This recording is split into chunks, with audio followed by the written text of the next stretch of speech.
لا إله إلا الله لا إله إلا الله لا إله إلا الله محمد رسول الله لا إله إلا الله. أعوذ بالله من الشيطان الرجيم. بسم الله الرحمن الرحيم. Assalamualaikum warahmatullahi wabarakatuh. Alhamdulillahi rabbil alamin. Wassalatu wassalamu ala ashrafil anbiya wal mursalin Sayyidina Muhammadin wa ala alihi wa ashabihi wa man tabi'ahu bi ihsanin ila yaumiddin. Amma ba'd. Subhanaka la ilma lana illa ma 'allamtana innaka antal alimul hakim. Allahumma inna nas'aluka ilman nafi'a wa rizqan thayyiba wa 'amalan mutaqabbala. اللهم إنا نسألك الهدى والتقى والعفاف والغنى. اللهم إنا نسألك خير هذا اليوم وخير ما فيه وخير ما قبله وخير ما بعده ونعوذ بك من شر هذا اليوم وشر ما فيه وشر ما قبله وشر ما بعده. اللهم إنا نسألك خير هذا اليوم فتحه ونصره ونوره وبركته وهداه ونعوذ بك من شر ما فيه وشر ما بعده. Yang saya hormati ketua beserta seluruh jajaran pengurus masjid, yang saya hormati imam dan asatidz yang ada di lingkungan masjid, yang saya hormati para bapak-bapak, ibu-ibu jamaah salat subuh yang dirahmati Allah. Mari kita awali kajian kita pagi hari ini dengan sama-sama membaca Ummul Kitab Al-Fatihah. A'udzubillahi minasyaitonirrajim. Bismillahirrahmanirrahim. Alhamdulillahirabbil alamin. Arrahmanirrahim. Maliki yaumiddin. Iyyaka na'budu wa iyyaka nasta'in. Ihdinas siratal mustaqim. Siratal ladzina an'amta 'alaihim ghairil maghdubi 'alaihim waladdallin. Amin. Yang sekalian dirahmati Allah, pagi hari ini saya akan menyelingi kajian kitab Riyadhus Shalihin dengan satu tema yang berjudul Kaifa nanju min adzabil qabr.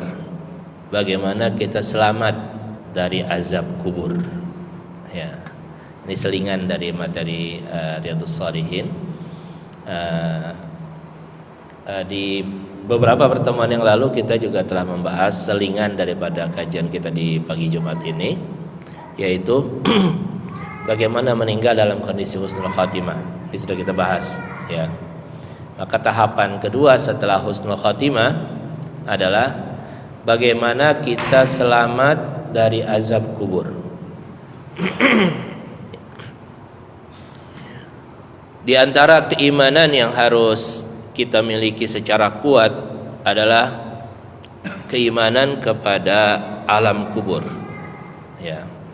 Dan di antara ayat yang Allah Subhanahu wa taala sebutkan terkait hal ini adalah ayat yang sering kita baca, yaitu surah At-Takatsur.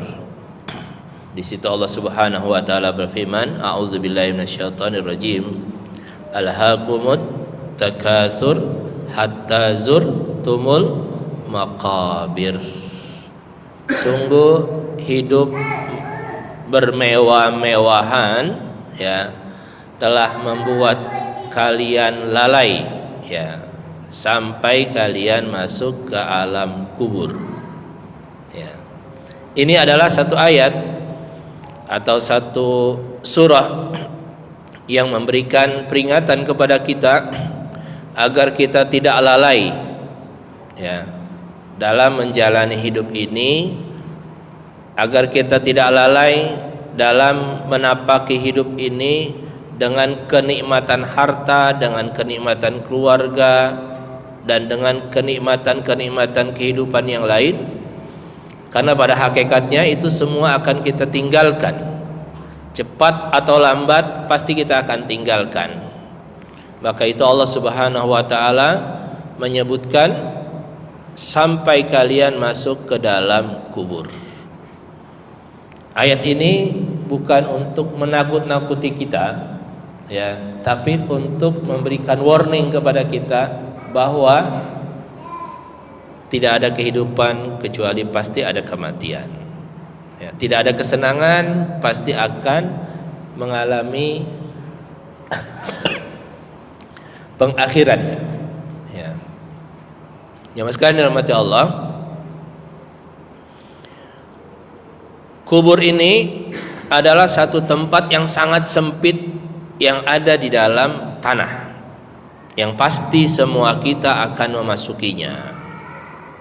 Dan ketika seorang manusia memasuki kuburan, maka seluruh manusia akan mengalami dua hal.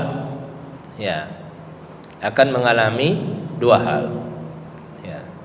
Yang pertama adalah fitnatu al-qabri, fitnah kubur. Apa yang dimaksud dengan fitnah kubur? Yaitu pertanyaan dua malaikat kepada setiap jenazah yang masuk ke dalam kubur. Cuma di sini ada pengecualian. Ya, kecuali orang yang meninggal dalam kondisi syahid itu tidak mendapatkan fitnah kubur ini. Ya. Yang kedua, ketika seorang manusia masuk ke dalam kuburan, yang akan dialami oleh seluruh manusia juga adalah dogtul qabri, yaitu tekanan, himpitan tanah yang ada di dalam kuburan. Ini setiap orang yang masuk ke dalam kuburan ini akan mengalami tekanan ini. Hal itu sebagaimana sabda Rasul sallallahu alaihi wasallam, "Inna lil qabri dighdatun law kana ahadan najiyan minha najas Sa'd bin Mu'adz radhiyallahu anhu." Sesungguhnya kuburan itu memiliki tekanan. Di dalam kuburan itu ada tekanan. Seandainya ada orang yang selamat dari tekanan kuburan itu, maka selamatlah Sa'ad bin Mu'adz. Sa'ad bin Mu'adz ini adalah seorang sahabat yang ketika dia meninggal itu arsy Allah itu bergetar. Saking mulianya ini sahabat sampai arsy-nya Allah itu bergetar. Ya, i'tazzat arsyur rahman. Dan ketika dia meninggal, 60.000 malaikat ikut bertakziah, hadir dalam proses fardu kifayahnya.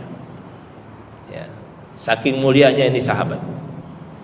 Ya, tapi kata Rasul sallallahu alaihi wasallam, seandainya ada orang yang selamat dari tekanan kubur ini, pasti Sa'ad bin Mu'adz ini akan selamat. Tapi Sa'ad juga tidak selamat. Dia tetap mengalami tekanan kuburan itu. Ya. Jadi setiap manusia ketika meninggal dan masuk ke kuburan akan mengalami dua hal ini. Pertama adalah pertanyaan dua malaikat, sebagaimana yang sudah sama-sama kita ketahui, nanti kita akan bahas di pembahasan ini juga. Yang kedua adalah tekanan. Setiap kita ketika masuk kubur akan mengalami tekanan di dalam kubur tersebut. Ya. Nah, setelah setiap manusia ini mengalami dua hal itu, maka manusia akan terbagi menjadi dua golongan. Golongan yang kuburannya seperti surga, taman daripada taman-taman surga, dan golongan yang kuburannya seperti lubang daripada lubang-lubang api neraka. Waliyazubillah. Satu saat Utsman bin Affan radhiyallahu an itu berada di atas kuburan Baqi. Ya. Kemudian Utsman bin Affan menangis sampai janggutnya itu sampai basah karena menangis. Faqila lahu tazkurul jannah wan nara wa la tabki wa tabki min hada.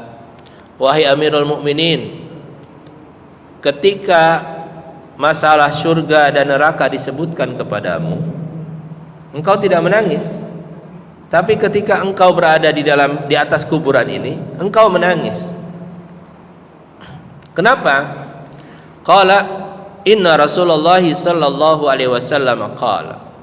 Utsman radhiyallahu anhu menjawab, sesungguhnya Rasul sallallahu alaihi wasallam bersabda, innal qabra awwalu manazilil akhirah.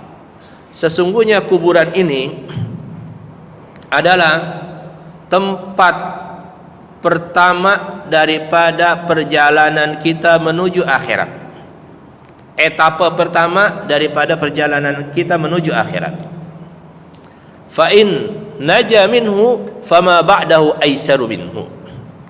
Barang siapa yang bisa selamat di etapa pertama ini, maka untuk perjalanan berikutnya, etapa-etapa berikutnya akan lebih mudah. Wa illam yanju minhu fama ba'dahu asyaddu minhu. Tetapi sebaliknya, barang siapa yang tidak selamat di etapa ini, di kuburan ini, maka untuk perjalanan berikutnya akan lebih sulit. Summa qala, kemudian Utsman berkata lagi, qala Rasulullah sallallahu alaihi wasallam, kemudian Rasul sallallahu alaihi wasallam bersabda, ma raaitu manzaran qattun illa wal qabru afza'u minhu. Rasulullah bersabda, aku tidak pernah melihat pemandangan yang paling mengerikan kecuali kuburan. Ini pandangan Rasul sallallahu alaihi wasallam ketika melihat kuburan. Aku tidak pernah melihat pemandangan yang paling mengerikan kecuali kuburan. Maka ketika membaca hadis-hadis ini, Utsman berada di atas kuburan, Utsman menangis radhiyallahu an. Dalam riwayat yang lain ditanya, wahai Amirul Mukminin, kenapa engkau menangis? Bukankah engkau adalah 10 orang sahabat yang dijamin masuk surga? Ya, al-asyratul mubasysyirina bil jannah. 10 orang sahabat yang dijamin masuk surga oleh Rasul sallallahu alaihi wasallam. Kenapa engkau menangis? Ya. Maka Utsman berkata radhiyallahu an, betul, memang Rasul sallallahu alaihi wasallam memberikan jaminan kepadaku untuk masuk surga dan 9 orang yang lainnya. Tetapi Rasulullah tidak pernah memberikan jaminan kepadaku untuk selamat di kuburan. Maka Utsman menangis. Ya. Ini renungan-renungan yang dilakukan oleh para sahabat yang mulia, ya. Sehingga mereka begitu sangat tersentuh ketika berbicara tentang kuburan. Ya. Dan kita semua akan masuk ke sini. Ya, la mahalah. Kita tidak masuk. Tidak ada orang yang meninggal kecuali dia akan dikuburkan. Ya. Kemudian jamaah sekalian, beberapa nas terkait azab kubur. Ya, azab kubur ini adalah peristiwa yang akan dialami oleh orang-orang yang ingkar kepada Allah Subhanahu wa taala, yang kufur kepada Allah Subhanahu wa taala, atau melakukan penyimpangan dari ketetapan-ketetapan Allah Subhanahu wa taala. Dari Al-Qur'an, Allah Subhanahu wa taala berfirman, A'udzubillahi minasyaitonir rajim, surah Ghafir ayat 45 dan 46. Wa haqa bi ali fir'auna su'ul adzab. Maka Allah akan menggiring Fir'aun dan para pengikutnya dan keluarganya kepada azab yang pedih. An-naru yu'raduna 'alaiha ghuduwan wa 'ashiyya. Neraka atau azab neraka akan diperlihatkan, yu'radun. Bukan cuma diperlihatkan, tapi akan dirasakan. Diperlihatkan dan akan dirasakan kepada mereka, yaitu Fir'aun dan para pengikutnya, ghuduwan wa 'ashiyya, di waktu pagi dan di waktu petang. Kata para ulama, ini adalah azab kubur. Ya, karena mereka belum masuk ke neraka. Ya, tapi mereka dihadirkan azab neraka ketika mereka sudah masuk ke dalam kubur. Wa yauma taqumus sa'atu adkhilu ala fir'auna asyaddal adab. Dan nanti setelah kiamat Allah perintahkan untuk memasukkan Fir'aun dan para pengikutnya kepada azab yang sangat pedih. Di para ulama mengatakan an-naru yu'raduna 'alaiha di sini api neraka atau azab neraka diperlihatkan dan ditimpakan kepada mereka di sini adalah azab kubur. Ya, itu yang disebut dengan hufratun min hufarin niran. Kubur itu akan menjadi lubang daripada lubang-lubang neraka. Di ayat yang lain dalam surah At-Taubah di ayat yang ke-101 ketika Allah bicara tentang orang-orang kafir, sanu'adzibuhum marrataini, kami akan azab mereka 2 kali. Summa yuradduna ila adzabin azim, dan kemudian kami akan lemparkan mereka kepada azab yang sangat pedih. Allah berfirman, kami akan azab mereka 2 kali. Yang pertama di kuburan, yang kedua di neraka jahanam. Ya, ini dalil bahwa azab kubur sesuatu yang nyata. Di dalam surah At-Tur ayat yang ke-47 juga Allah berfirman, wa inna lilladzina zalamu adzaban duna dzalik walakinna aktsarahum la ya'lamun. Sesungguhnya untuk orang-orang yang zalim akan mendapatkan azab yang selain itu. Maksudnya selain api neraka. Sesungguhnya orang-orang yang zalim akan mendapatkan azab selain daripada azab neraka. Walakinna aktsarahum la ya'lamun, tetapi sebagian besar mereka tidak mengetahui. Yang dimaksud dengan selain itu adalah azab kubur. Ya. Jadi jamaah sekalian, ini adalah nas atau dalil dari Al-Quran bahwa azab kubur itu adalah sesuatu yang nyata. Ya. Dari hadis Rasulullah SAW bersabda,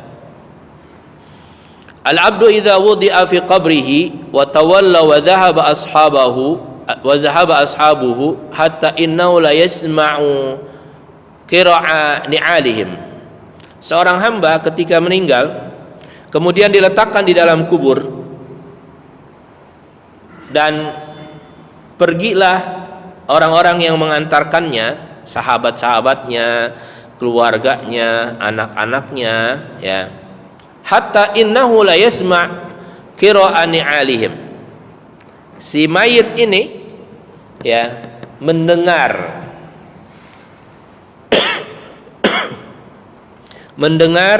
derap langkah orang yang meninggalkannya dari kuburan. Hadis ini dibahas oleh para ilmuwan Amerika.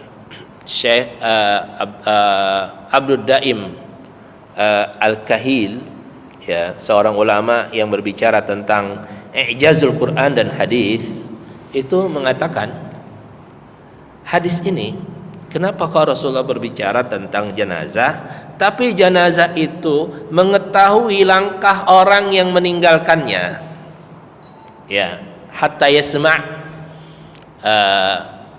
qira'ani 'alihim. Kata para ulama ini ilmuwan Amerika nih. Ilmuwan Amerika melakukan penelitian hadis ini.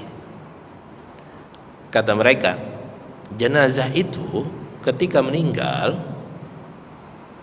memang ruhnya sudah dicabut sama Allah, tapi otaknya masih aktif.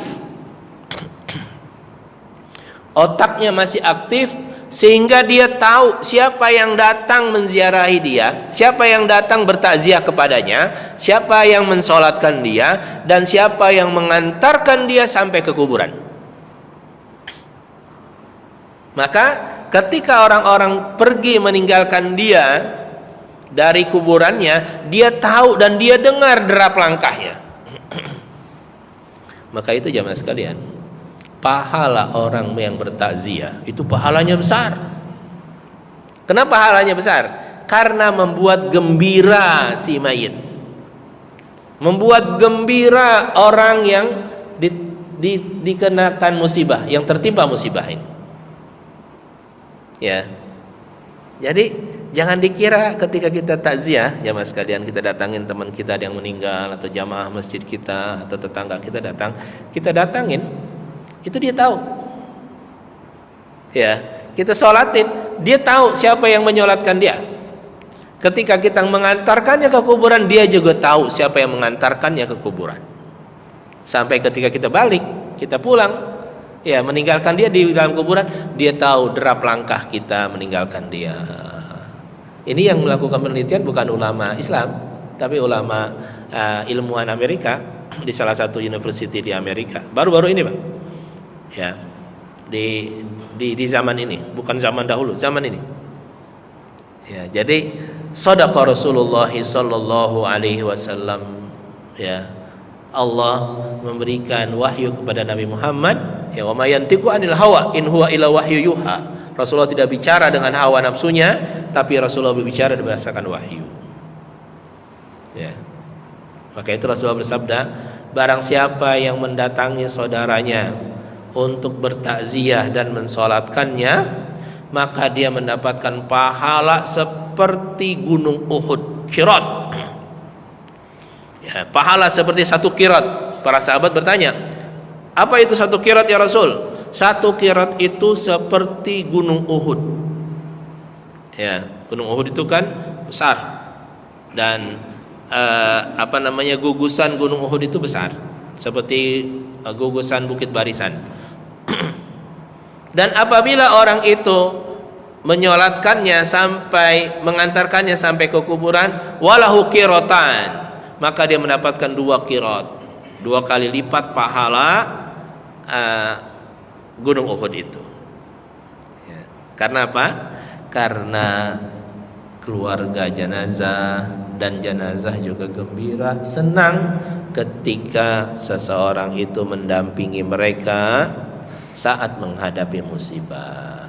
Ya, jamaah sekalian. Jadi hadis ini saya lanjutkan. Ketika kita meninggalkan jenazah itu, atahu malakan, maka datanglah 2 malaikat. Malaikat apa? Munkar dan Nakir. Fa'aqadahu, kemudian mendudukannya. Ini orang kan lagi begini, disuruh duduk. Ya, disuruh duduk. Ya, fa'aqadahu. Fayaqulani, kemudian 2 malaikat itu bertanya kepadanya. Fayaqulani lahu, ma kunta taqulu fi hadzal rajul Muhammad sallallahu alaihi wasallam? Apa perkataanmu tentang lelaki ini, yaitu Muhammad? Maka jenazah yang muslim, yang mukmin akan menjawab, asyhadu annahu abdullahi wa rasuluh. Aku bersaksi bahwa dia adalah hamba Allah, dan aku bersaksi bahwa dia adalah rasulnya. Ya, fayuqalu unzur ila maq'adika finnar abdalakallahu bihi maq'adan minal jannah. Maka ketika dia bisa menjawab pertanyaan malaikat Munkar dan Nakir itu, maka malaikat itu berkata, lihatlah tempatmu yang ada di neraka, karena engkau beriman, karena engkau bersyahadat, Allah ganti tempatmu itu dengan tempat yang ada di dalam surga.